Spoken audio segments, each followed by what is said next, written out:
they're worried, they have concern, but the government statistics tell everybody everything is perfect, and they wonder why the difference. Well, did you ever know that governments tend to be deceitful and not tell us the truth about what's going on? No! No! I can't afford to live, Ron! But we are having trouble, and this state is having trouble. And it's related to what our federal government does. Now, most people come and they say, well, what is your policy to help the people of Michigan? Well, it's the same policy for everybody. You need more freedom. You need less taxation, less regulations. You need a better economic system.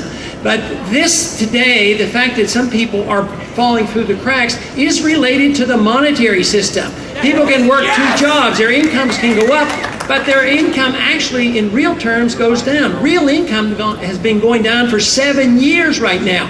You cannot solve that problem without looking at the monetary issue. It's called monetary debasement. It's debasing the currency. And how do they do it? Very simple. They just print it. We need to prohibit the printing money. We need to deal with the Federal Reserve System.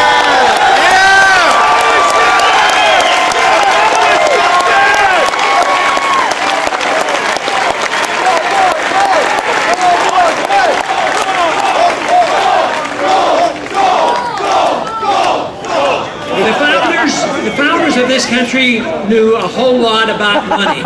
They knew about the runaway inflation of the continental dollar, and they said, therefore, we were not to emit bills of credit, which was paper money, and only gold and silver should be legal tender. That's right. There are a lot of reasons for that. 1, it's immoral to counterfeit. 2, we shouldn't do it because it's unconstitutional. 3, it's very, very bad for the economy. But number 4, one of the worst reasons why they have a paper money system is it supports the growth of government, because when you don't have to tax or borrow money, then they resort to printing the money. It's very, very deceitful. It is literally a tax. So if they want to fight a war or pass out benefits so the politicians get reelected, they just print up the money and they get initial benefits from it, but ultimately it leads to the crisis that we're facing today. We are on the verge of a dollar crisis. The dollar is very, very weak on international exchange markets. It's going to get a lot weaker. And your generation will have to do something about it. I am going to do my part. I have been talking about monetary policy for 30 years. And this is the first time in any presidential campaign in 100 years where the monetary issue has come up, and it's something that we have to deal with. We have to have honesty in money, because that will put honesty on the politician who can't spend money they don't have.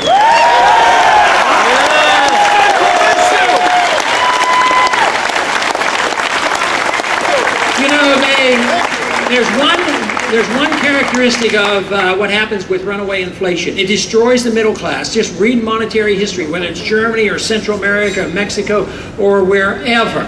It transfers wealth from the middle class to the wealthy. And today, the statistics coming out of Wall Street and coming out of Washington paints a rosy picture.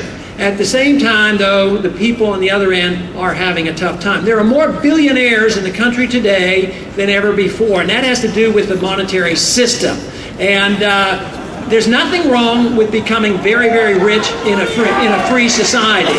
But when they get rich from the help of the government, if they become very wealthy because they belong to the banking system, or they get very wealthy because they belong to the military-industrial complex, there's something we ought to say about that.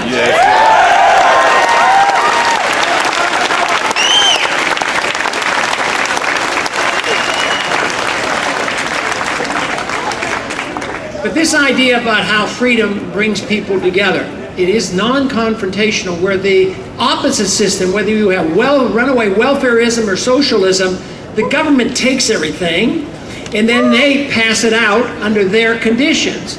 And when productivity goes down, the pie shrinks and the people become more aggressive. So they are flocking to Washington, flocking not for freedom. You think the average businessman comes to Washington for more freedom and the Constitution? No, they come for contracts. They want to sell helicopters, and they want to make bombs, and they want to inflate it. They want to bail out their financial bubbles. All these kind of things are designed to help a special class of people. A free society protects no one group. It protects individuals, all individuals.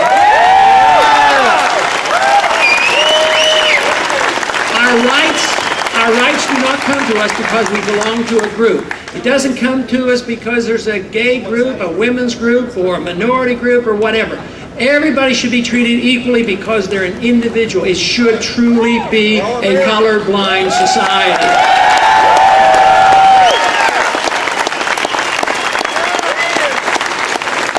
You know, talk about our problem, the threat of this war spreading, the threat of financial crisis, the threat of the dollar collapsing. And there are a lot of concerns. And yet, really, they're not that difficult. I see these problems as being just a consequence of us getting lazy. Lazy about studying and understanding how freedom works. Loss of confidence that freedom really is the solution to so many of our problems. Becoming dependent on the government and using the government. But today, all these problems can be looked on as a benefit to us because it's calling attention to the very, very serious problems that we have and asking the questions on what should we do. And to start with, all we really need to do is recognize that our problems came because we didn't follow the Constitution. Why not just follow the Constitution? We wouldn't be fighting these wars. We would have sound money. We wouldn't have runaway welfareism and all these deficits. We would be releasing the creative energy of each and every individual. And this is what we want, the creative energy. We don't need a government that thinks it can legislate virtue. That is impossible. It can't legislate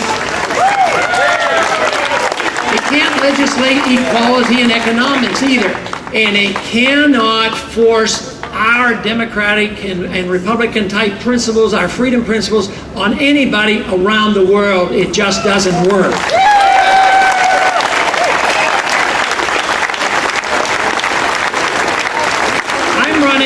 I'm running on a program quite different than any of the other candidates. My program is very simply this. I'm running on the things I don't want to do.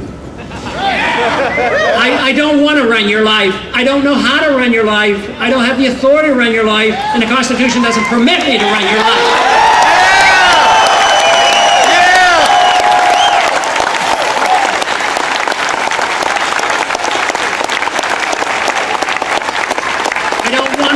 The economy. I don't know how to run the economy, and neither does anybody else in Washington know how to run the economy. They don't know how to run the monetary system. They don't know what interest rates are supposed to be. We don't have this authority. It's not constitutionally allowed. So therefore, we shouldn't be doing that. And I don't want to do that because I know one thing. If I didn't want to run your life and I didn't run the economy, the one great blessing of this is we would have greater prosperity, not less prosperity.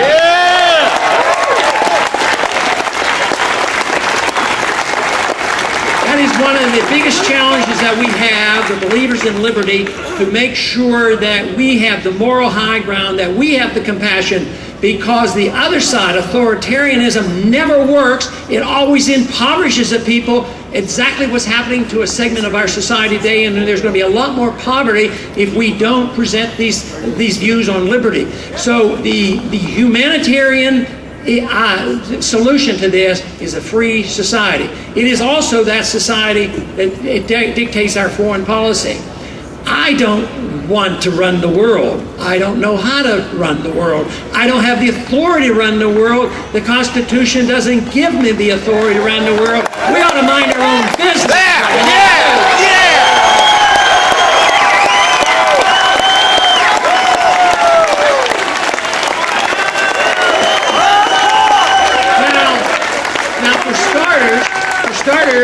Since we can't change everything overnight, for starters, we can save hundreds of billions of dollars from all this overseas expenditures. A lot of that wealth is going to come back into this country. And even for those who need it tied over, I think we should deal with that. But just think of all the money that we as Americans have had to pay through our taxes to buy bombs and missiles and weapons and go over and destroy a country. Now what do? We're taxing the people again to go over there and rebuild the cities and the highways and the bridges. At the same time, what's happening to our bridges here at home?